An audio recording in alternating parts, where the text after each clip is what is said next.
Doing it live. We're doing it live. Believe Nation, how we doing? Happy Wednesday. Wednesday's my project day, so I spend the day working on the projects that I want to. I like having one day of just freedom and flexibility, and basically every other day I have is jam packed full of work. So I like to have one day where I can just do whatever I want and choose what I work on. And today I hopped on a call with Mark Drager from Phantom Media, my marketing team, talking about my book funnel sequence. I'm going to be creating some new ads for that. Worked on my YouTube channels. It's just fun. I like having one day, middle of the week, to just focus on whatever I want to focus on. And anyway, that's today. But this is my break. Taking a break in between tasks to chat with you guys, part of my commitment ongoing. So let's see who wants to come in. What do we got? Antoine wants to. Let's bring on Antoine, see what he's got. Chris Davis, looking forward to tomorrow, man. Antoine, my man, how you doing? Hey, what's up, man? How you doing? Good. He's back. I always am. Always am. And I always wear the same hat, too, so I can be consistent with brand. All right. All right. So that's... I don't know what that brand... You know what? Your wall color is pretty consistent with your brand, too, then. Yes. Hey, my dad won't let me paint the walls anything other than white, so it just has to be like that. All right. But my question for you, because we have been consistent, I have been making all the videos like I told you before. I know I was supposed to contact you earlier about this, but we have been making all the videos. I have been doing a bunch of interviews and stuff like that. And we have launched all the channels. We literally launched, I want to say 7 channels over this last month. So we're putting out a lot of great content. We even have a Racism in America series that we've been working on.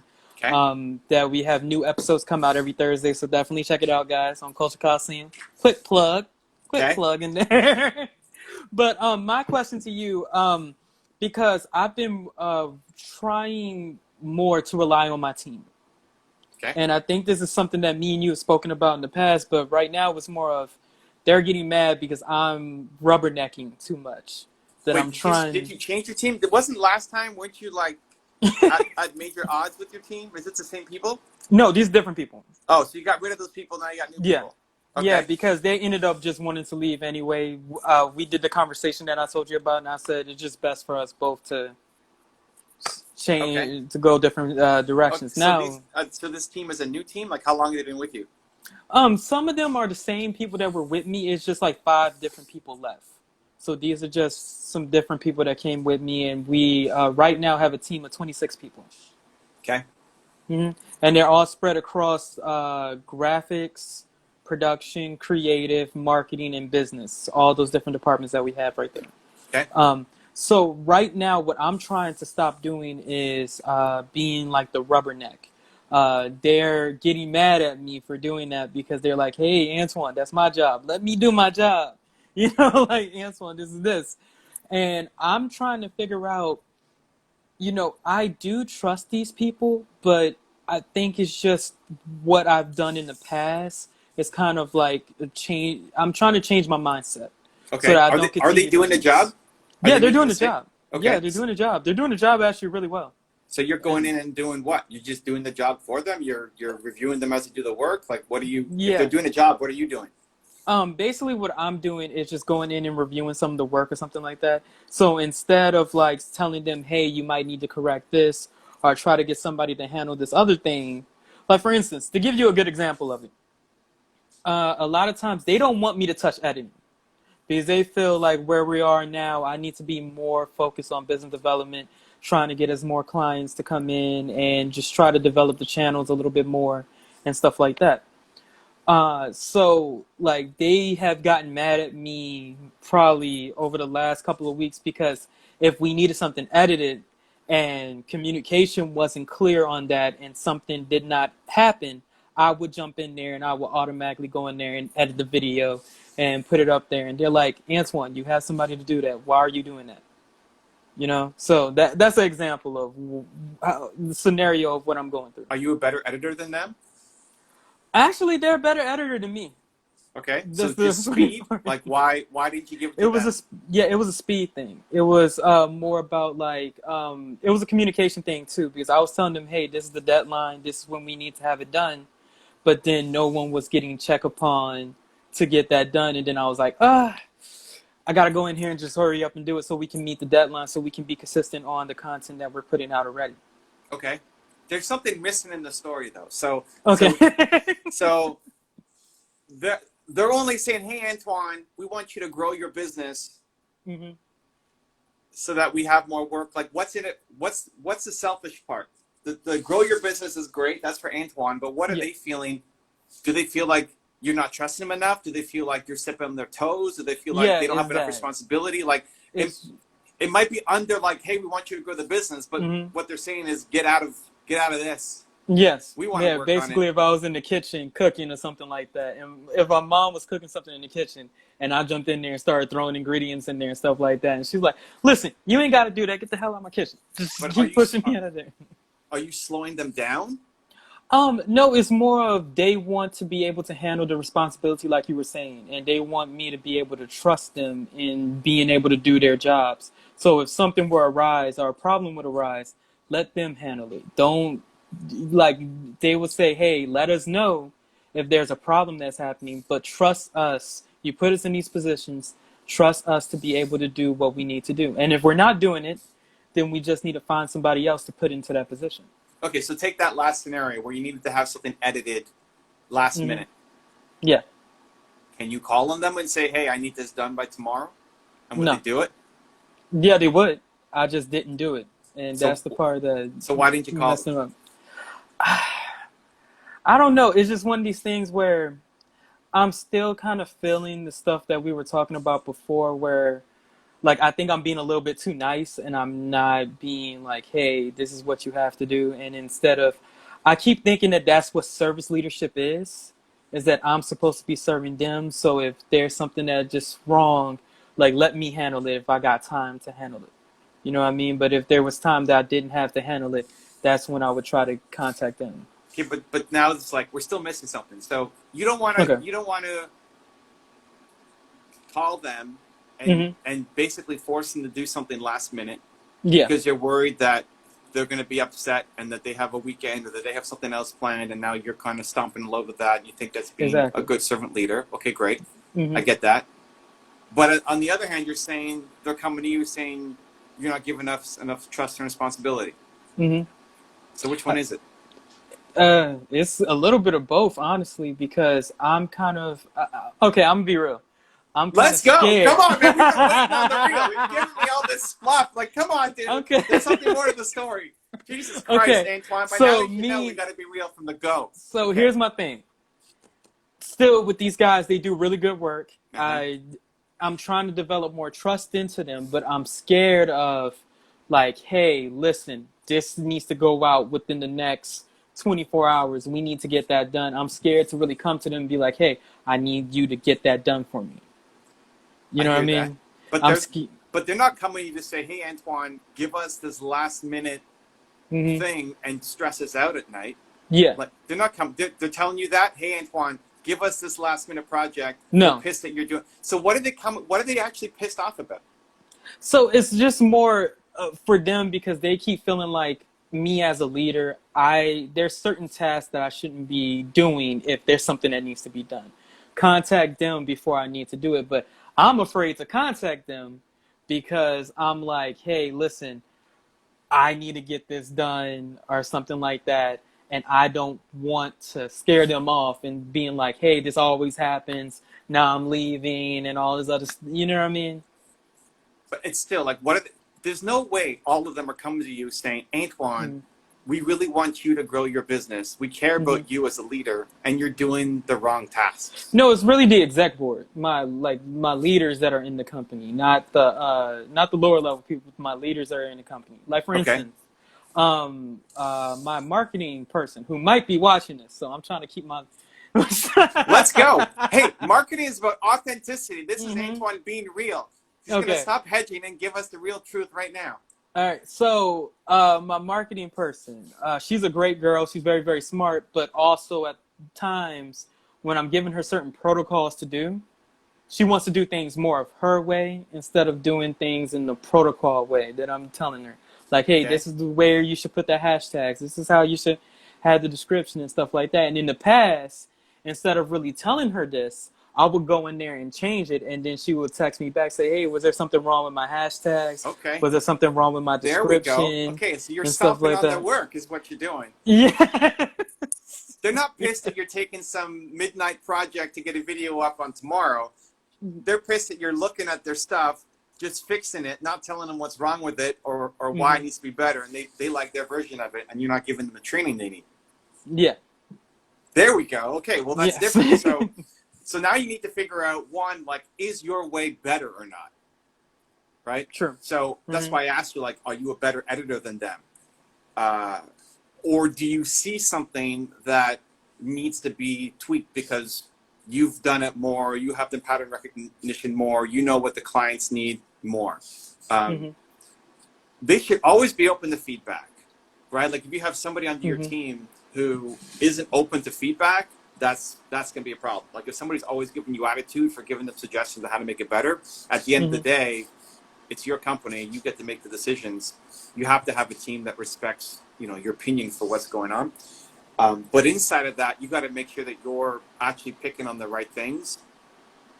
Yeah. And giving them feedback on how to improve it. I mean, you'd be pissed too if you did something, say, hey, Evan, here's this great song I want you to use for your next video, and then I hacked it up and put Smurfs on top of it or something.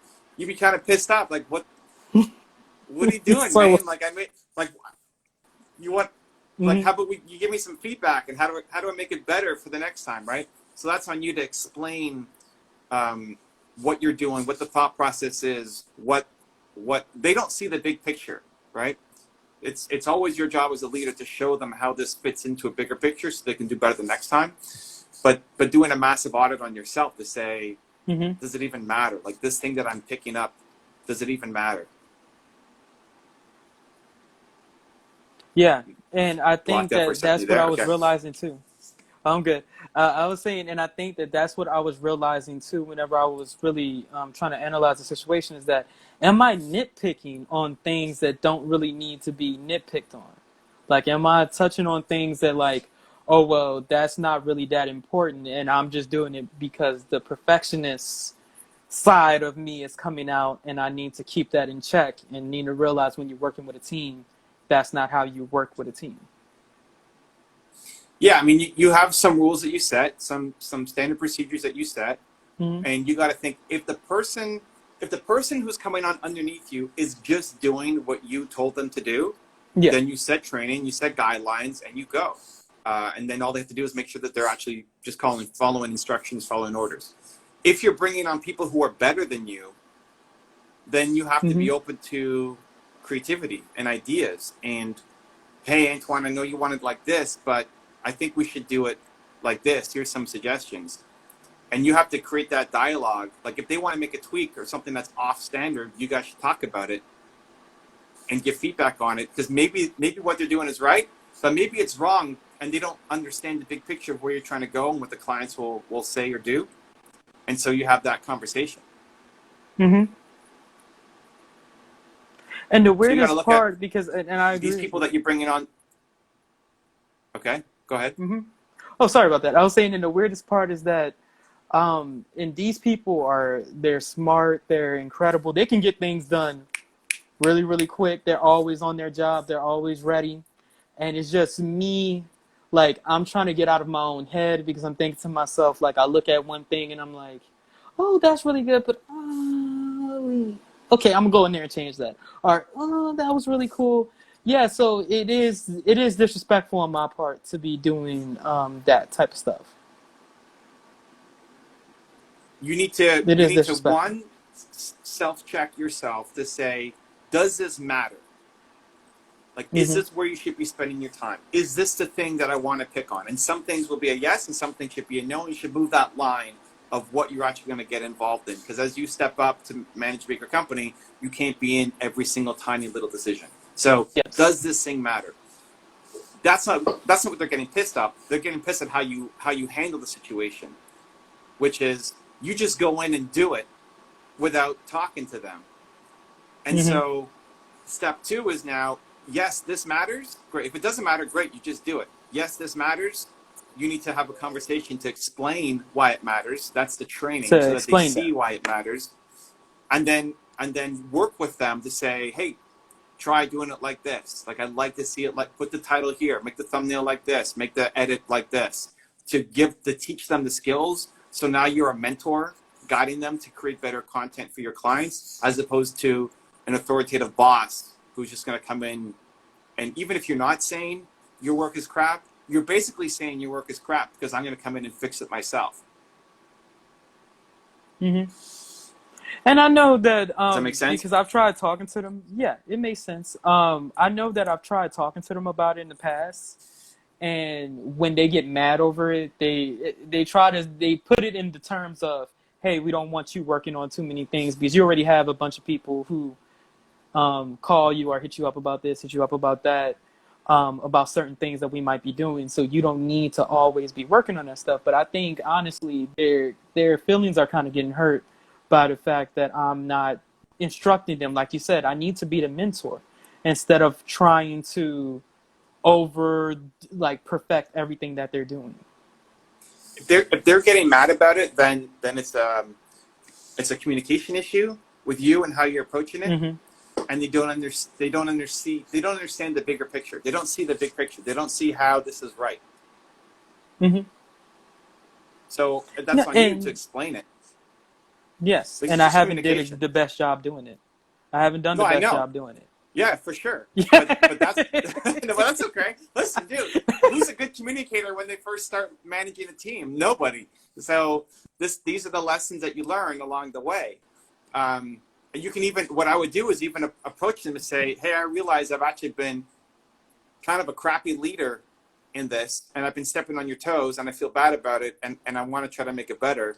And going forward, here's what I'd like to do. I'm gonna one, try to stop being involved in as many minor details because it's not letting me grow the business. And two, when something does go wrong, you work with you. Oh, we lost Antoine. Antoine, I think your internet was kind of cutting out. Anyway, have that conversation to talk, and hopefully you're still here. You can see the replay, Antoine. Have that conversation to guide them and help them, and help them see not why they're wrong, but why it doesn't fit for the project that you're working on. And now you try to wear more of a mentor hat. You're a mentor and not a boss. And going to that discussion thinking that I'm a mentor, not a boss, will change the whole relationship. That's it, man. I love it. Cheering you on. You're going to crush it. Thanks. That helped me as well. I see it. Thank you. Awesome. Cool. Glad that helped, man. Glad that helped. Okay, let's, oh, we got Nick Tabor in the house. Happy birthday, Nick. It's Nick Tabor's birthday again. Okay, we got 7 minutes. Let's see. Can we bring in Kamal? Let's bring in Kamal. See what he's got. See what Kamal's got for us. We got 7 minutes, Kamal. Hello, Kamal. everyone. Hello, everyone. How are you? Good. How are you? Where are you from? I'm fine, thank you. I'm one of your best fans. I love your I videos, appreciate you, man. your top tens. All the time I hear them. I love your videos at all. I love it, man. You're a Where are you great from? entrepreneur. It's like it's the middle of the night there. Yeah, it's middle of the night in here. It's amazing. Where are you? I am from Afghanistan. Afghanistan. Wow, amazing. Yeah. Cool. Well, thank you for staying up late. How can I help? What do you got? I have no question. Just love you. Thanks. That's it. All right. Cool, Have man. a great time. Thank you for the love. I appreciate that. All right. Kamal from Afghanistan just wants to stay up late to say I love you. I love it. That's amazing. That's amazing. Great to see Kanye's picture in the background. Yeah. So listen, I got 5 pictures in my office here, and Kanye's on there. One, he was the first top 10 I ever did was Kanye West, and two, this interview in particular, he's on a radio show and he's talking about how now is the time to be the greatest you. That he says something like, "I don't want to sit inside a corporation for the next 30 years. Now is the time. Now is the time to be the greatest you." And it's a constant reminder, like why he's here is that it's like now is the time. Today is the time. Momentum, immediate, let's go, right? Not waiting for tomorrow or next year or Monday or your birthday or something else to happen. That it's right now. We make it happen.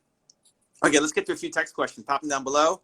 I see a bunch of my story. Let's see what we got. If you got a question, put it down below. What do we got here? Babe.